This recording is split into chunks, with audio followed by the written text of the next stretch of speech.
ஜெய் சீதாராம்.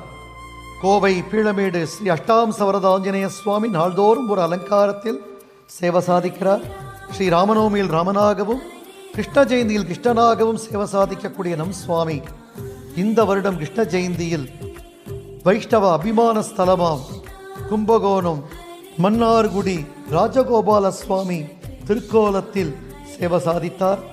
அழகான பத்மபீடத்தின் மீது திரிபங்கமான திருமேனியுடன் ஸ்வர்ணமேனி ஜொலிக்க கண்ணனுக்கே உண்டான ஷிகை அழகோடு திருக்கோரம்பம் கல்கியுத்ராய் சூரியன் சந்திரன் முத்துச்சரங்கள் தொங்க அழகான கர்ண பத்திரமும் யஜ்ஞோபவீதமும் செண்பகமொட்டு மாங்காமாலை சாத்திண்டு இடையில் அறச்சலங்கையுடன் கூடிய சொர்க்கவாச வைகுண்ட வாசலின் சாவி கொத்துடன் கூடிய இடை அழகும் இடையனுக்கே உண்டான வஸ்திர அழகோடும் திருவடி கொலுசும் கொஞ்ச அருகில்